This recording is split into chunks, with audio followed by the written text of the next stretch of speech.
Mesdames et messieurs les représentants des fédérations, mesdames et messieurs les vice-présidents, je suis évidemment, vous l'avez dit, Monsieur le Président, heureux de pouvoir commencer par vous, si vous me passez l'expression. Je voudrais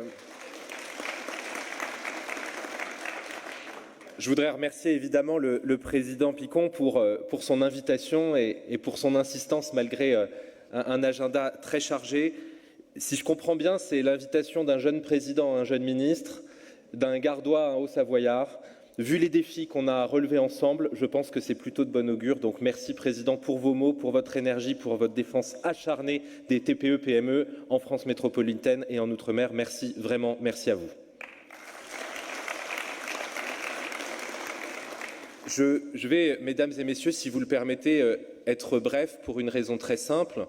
Pas seulement parce que le Premier ministre aura l'occasion de présenter sa stratégie lors de la déclaration de politique générale, mais parce que je crois qu'il y a dans la salle uniquement des gens qui font et qui ont à l'égard de ceux qui disent, sans agir, une méfiance tout à fait compréhensible. Et donc je suis venu vous apporter, vous l'avez dit, Président, de la considération, de l'écoute. Je suis venu aussi tout simplement rappeler une évidence. Vous êtes, selon les chiffres que l'on prend, 80% des entreprises employeurs de France, les 2/3 des entreprises de France. C'est une évidence pour vous, pour moi, mais je trouve que c'est important de venir le dire à haute voix aujourd'hui et de vous témoigner cette reconnaissance, de vous dire aussi que vous l'êtes partout sur le territoire. Et je voudrais aussi, si vous le permettez, avoir une pensée pour les territoires ultramarins, qui, dans leur diversité aujourd'hui, rencontrent des difficultés économiques, sociales gigantesques et pour lesquelles nous devons avoir une attention toute particulière. Ce sera évidemment mon cas. Alors, vous savez, on dit souvent de vous que vous êtes des acteurs économiques. J'ai jamais trop su ce que ça voulait dire. Moi, j'ai eu la chance d'être élu en Haute-Savoie et je connais des chefs d'entreprise de tout type. Des boulangers, des chauffeurs de taxi, des dirigeants de TPE, PME, des gens qui sont dans le bâtiment, des gens qui sont dans la construction. Bref, je connais des hommes et des femmes qui dirigent des entreprises, des acteurs. Je ne sais pas exactement ce que ça veut dire. Je connais des hommes et des femmes qui, tous les jours, le matin, ont une pression supplémentaire, un peu différente de celles et ceux, il faut le dire, qui sont dans d'autres formes de travail, parce que la responsabilité pèse sur ces hommes et ces femmes, pas une fois par an, pas tous les 6 mois, mais bien tous les jours. Et cette reconnaissance-là, je pense qu'il est aussi important qu'on vous la témoigne tous les jours dans la manière dont nous discutons, dans la manière dont nous travaillons ensemble. Vous avez parlé aussi du lien social, Président. C'est évidemment un enjeu majeur quand on voit, que ce soit dans les villes, dans les plus petits bourgs ou dans les villages, l'importance que vos entreprises ont. C'est pour ça que le terme acteur économique est si faible par rapport à ce que vous représentez pour la nation. Alors, je sais, le Président a eu la gentillesse de ne pas le formuler comme ça, qu'il y a peut-être une question dans la salle. Vous vous dites, mais diable, où est le ministre en charge des PME et des TPE? Où est le ministre en charge des entreprises de proximité et des indépendants? Qui va être notre interlocuteur? Ce que je suis venu vous dire très simplement ce matin, c'est que votre interlocuteur, si vous l'acceptez, ce sera moi. Et je m'occuperai moi-même des TPE, PME, des entreprises de proximité, parce que vous n'êtes pas un ministère délégué, vous êtes le ministère de l'économie, de l'industrie et des finances de la France.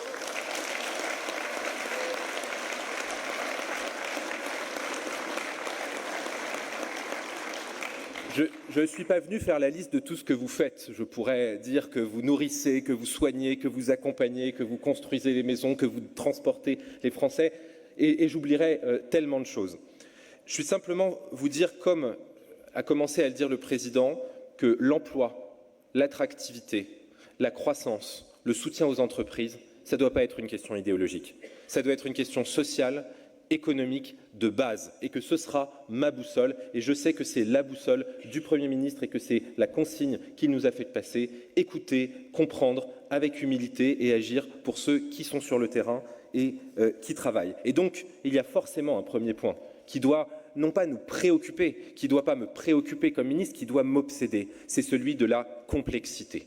C'est celui de toutes les règles intelligentes, utiles, pertinentes, qui se retrouvent sur le terrain appliquées parfois d'une manière absurde, contradictoire, difficile, coûteuse. Bref, toutes les remontées que j'ai depuis la Haute-Savoie, depuis que je suis député, que j'ai depuis quelques jours que je suis ministre. Je vois que la plupart d'entre vous ont trouvé ma boîte mail et j'en suis ravi. Et nous vous répondrons autant que possible. Ce que je veux vous dire, c'est que nous allons, et le Premier ministre en parlera sans doute dans sa déclaration de politique générale, rester dans cet esprit de simplification, de recherche permanente de ce qui peut, au quotidien, geste par geste, action par action, quel que soit le secteur, quelle que soit la fonction, continuer cet effort. Je voudrais terminer par un point qui est au fond, Président, celui que vous avez mis en exergue, qui est celui de la situation économique et financière de la France. Je le fais parce que je sais que j'ai affaire à des femmes et des hommes qui d'abord dirigent des entreprises et qui donc ont un certain esprit de responsabilité. Et je voudrais vous partager quelques convictions. La première, c'est que nous avons un des déficits les plus élevés depuis 50 ans en France, hors certaines années de crise, que ça fait 50 ans que nous n'équilibrons pas notre budget et que la dépense publique continue d'augmenter chaque année. Et que donc, celles et ceux qui disent que nous réglerons la question budgétaire autrement qu'en commençant par la dépense publique, qu'en commençant par regarder ce que nous ne faisons pas fonctionner assez bien, ce qui coûte autant d'argent, se trompent radicalement sur les solutions. Et quand vous regardez ce qui se passe chez nos voisins européens, vous comprenez bien que la solution n'est pas d'abord fiscale. Et je vous le dis très simplement, nous ne serons pas le gouvernement des impôts tous azimuts et je ne serai pas le ministre de la confiscation fiscale.